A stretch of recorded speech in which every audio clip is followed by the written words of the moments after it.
हरतालिका तीज का पूजन व्रत कुंवारी कन्या कर सकती है, शादी होने के बाद भी नारी कर सकती है। अंतिम अवस्था तक प्राण छूटे तब तक हरतालिका तीज का व्रत नहीं छोड़ना चाहिए।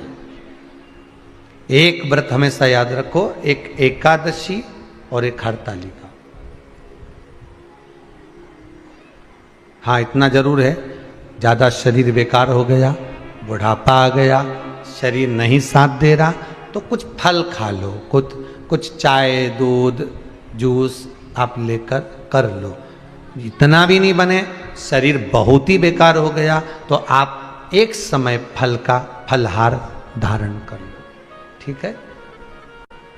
पर हरतालिका व्रत करने वाली माताएं भले उद्यापन कर दे, तो उस व्रत को थोड़ा हल्का कर लो। उद्यापन करा मतलब तुमने व्रत को हल्का कर लिया, थोड़ा हल्का कर सकते।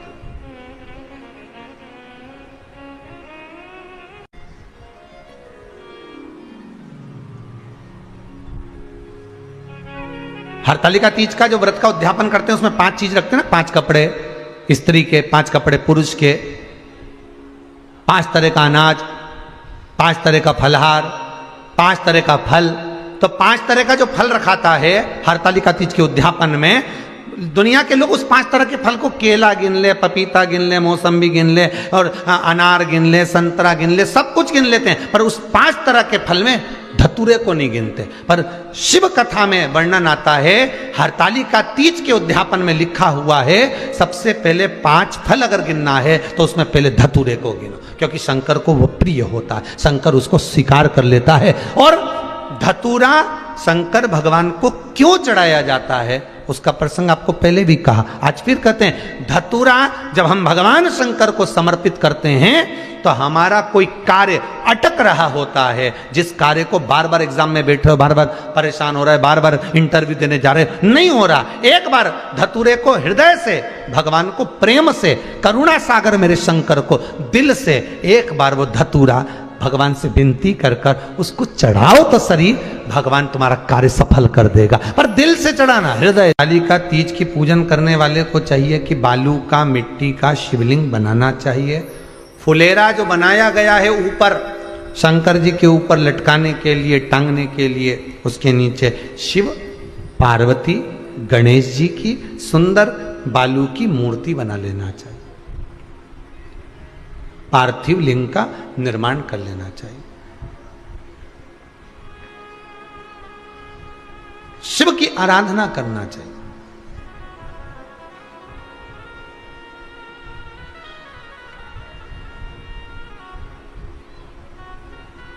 जो फल आपके पास में हो शंकर को समर्पित करना चाहिए, पूजन करना चाहिए, आराधना करो। सबसे पहली पूजन हरतालिका तीज की प्रदोष काल के अंतर्गत हो जाना चाहिए, शाम के समय पर। प्रयास करा करो प्रदोष काल के समय पर पहली पूजन हो जाए तो ज़्यादा अच्छा।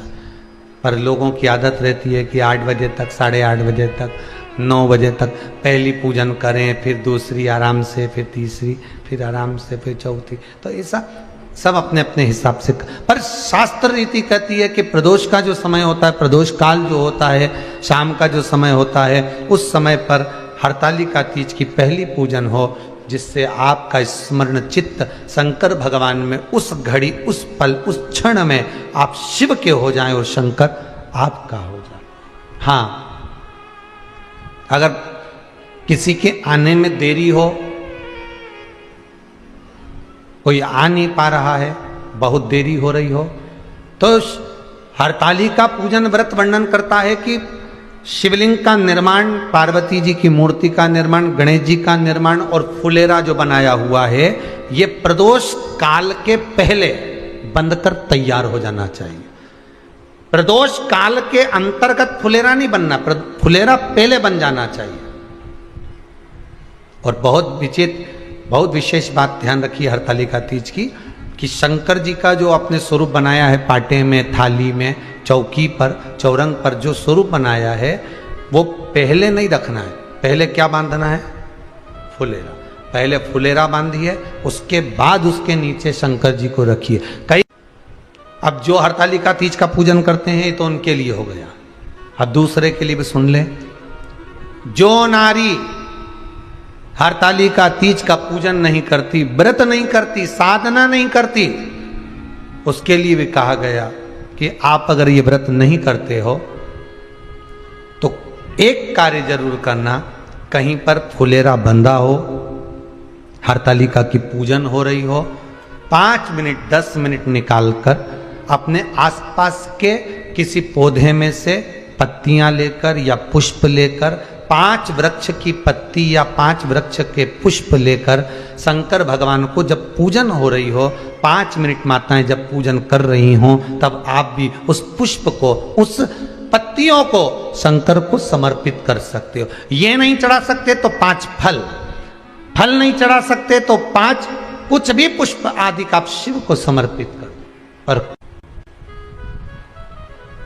क्यों चढ़ाया जाता है, किस लिए चढ़ाना चाहिए? तो कहा कन्या स्त्री अगर मान लो हरतालिका का व्रत नहीं करती, पूजन नहीं करती, आराधना नहीं करती, तो वो कन्या, वो नारी, वो स्त्री, वो पुरुष कार्य तो बहुत करेगा, दुकान भी 4 चलाएगा, व्यापार भी बढ़ाएगा, पर संपदा को जोड़ नहीं पाएगा। 1 रुपए कमाएगा, 1.25 रुपए खर्च वाला काम चलेगा।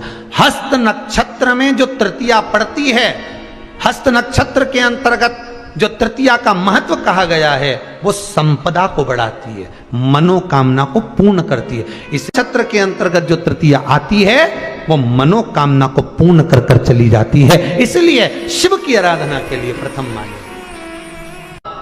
हस्त नक्षत्र में किया गया दान, हस्त नक्षत्र के अंतर्गत तृतीया के दिन किया गया पुण्य, हस्त नक्षत्र में तृतीया के दिन किया गया श्रृंगार, हस्त नक्षत्र में तृतीया के दिन करा गया अपना सुंदर सिंदूरा, भगवान का आनंद, 5 तरह के वस्त्र, 5 तरह के स्त्री के वस्त्र, पुरुष के वस्त्र, 5 तरह का फल, 5 तरह का अनाज, ब्राह्मण को बुलाकर ब्राह्मणी के साथ आप या तो ब्राह्मण से उद्यापन करवाएं या फिर आप स्वयं भी करते हैं तो शिव को समर्पित करके ब्राह्मण और ब्राह्मणी को भोजन कराकर वो भाग प्रदान करें। यही हरतालिका तीज के उद्यापन का वर्णन आता है। सुंदर भाव से हरतालिका माता आप सभी की मनोकामना पूर्ण करे।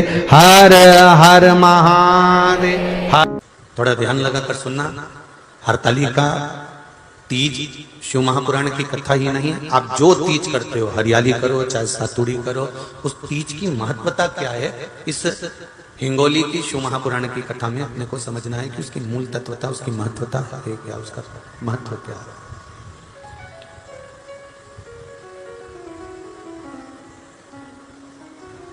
भगवान ब्रह्मा, भगवान विष्णु और भगवान शिव, इन तीनों की जो अर्धांगिनियां, ब्रह्माणी, लक्ष्मी और पार्वती, इन तीनों ने तप कर कर, साधना कर कर ब्रह्मदेव को, भगवान विष्णु को और भगवान शंकर को प्राप्त किया। और तीनों ने प्राप्त कर कर तीनों देवताओं से वर मांगा कि वर हमको ऐसा दीजिए कि हमारे तप साधना का फल नारी को तीज के दिन प्राप्त हो जाए। अब देखिए जरा, एक ही व्रत से, एक ही उपवास से उसको संपूर्ण तप साधना का फल प्राप्त हो रहा है, संपूर्ण तप साधना का फल उसको मिल रहा है।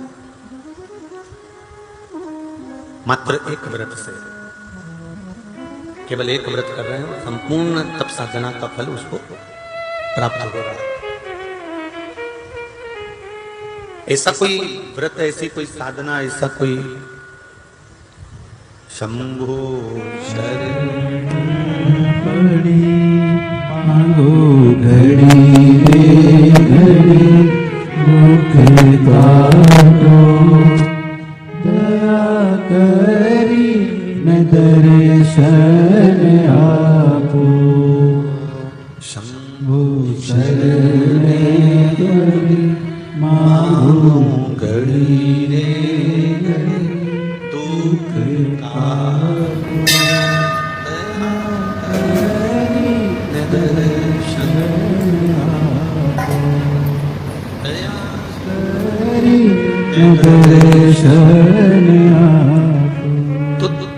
ब्रह्माणी ने ब्रह्मदेव से मांगा, लक्ष्मी जी ने भगवान विष्णु से मांगा, पार्वती जी ने भगवान शिव से मांगा कि ऐसा वर दे दीजिए जिस वर से एक ही व्रत करने से संपूर्ण फल की प्राप्ति हो जाए, संपूर्ण फल मिल जाए। ऐसा एक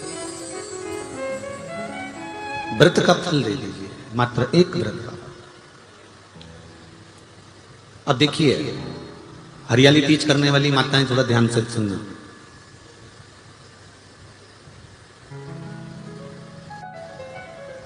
हरियाली तीज जब माताएं करती हैं तो एक हरियाली तीज, एक गणगौर की तीज, ये दो तीज के व्रत ऐसे होते हैं जिसमें जब माताएं करती हैं तो उस समय पर उमा, ब्रह्माणी और लक्ष्मी, इन तीनों की आराधना का फल उसको केवल एक व्रत से प्राप्त हो जाता। अब देखिए दूसरा सातुड़ी तीज।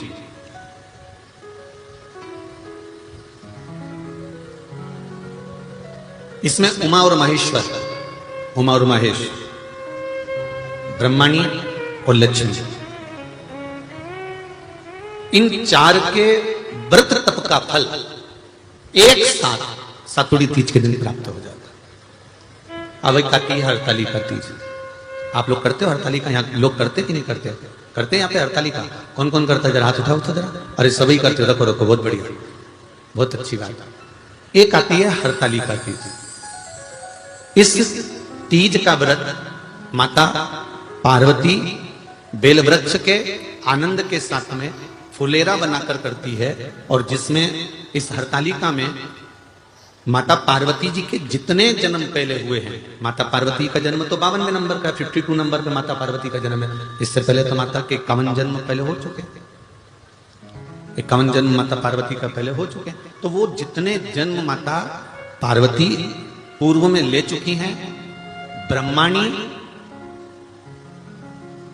जितनी बार ब्रह्मदेव के साथ में विराजमान हो चुकी हैं, इंद्राणी जितनी बार इंद्र के साथ विराजमान हो चुकी हैं, और लक्ष्मी चाहे वो राधा के रूप में हो, चाहे वो रुक्मणी के रूप में हो, चाहे वो सतभामा के रूप में हो, चाहे वो यमुना के रूप में हो, चाहे वो गंगा के रूप में हो, जितनी बार माता लक्ष्मी ने रूप धारण करे हैं वो सब रूप में, और माता पार्वती अपने सारे रूप में, ब्रह्माणी अपने सारे रूप में, लक्ष्मी अपने सारे रूप में इस हरतालिका तीज के व्रत को करने के लिए आतुर रहती हैं। और इस व्रत को कर कर एक दिन में ही संपूर्ण विश्व का जितना तप है, साधना है, उपवास है, सबका फल एक साथ एकत्रित कर लेती हैं केवल एक व्रत में, हरतालिका तीज।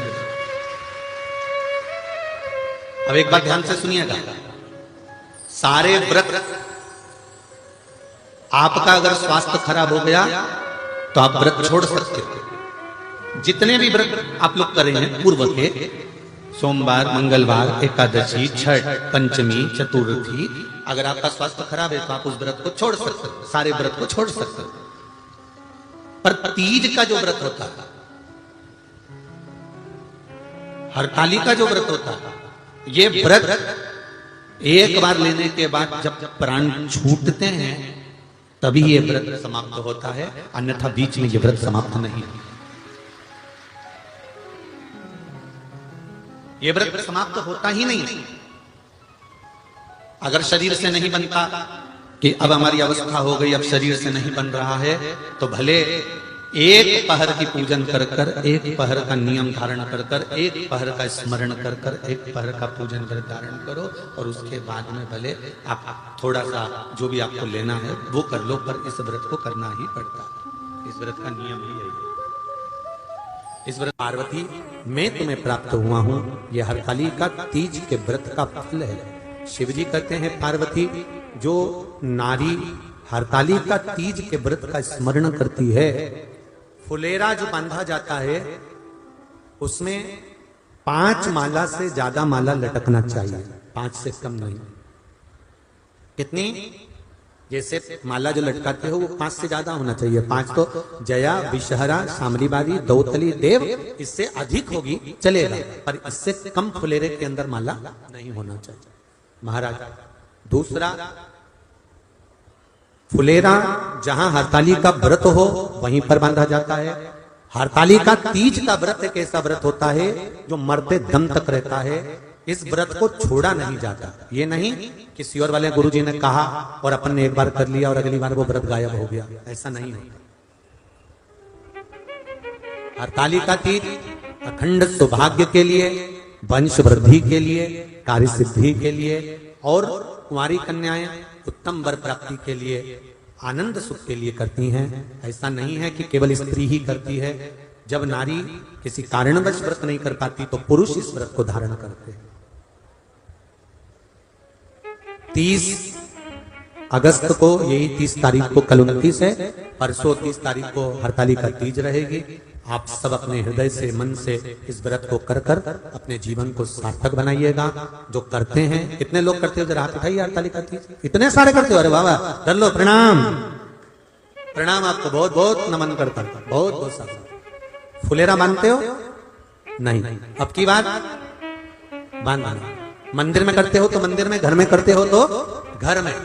फुलेरा वंश की वृद्धि करता है, फुलेरा अखंड सौभाग्य देता है, फुलेरा मन की कामना को पूर्ण करता है। जो बेटियां जिनका विवाह नहीं हो रहा हो या बेटे जिनका विवाह नहीं हो रहा हो, वो 7 स्थान पर कहीं फुलेरा बंधा हो तो फोन लगाकर पूछना कहां बंधा है, वहां का दर्शन करना। एक फूल में हल्दी कुंकू लगाकर शिव जी को चढ़ाकर फिर वहां से जाना। 7 स्थान के फुलेरे का दर्शन अवश्य करिएगा।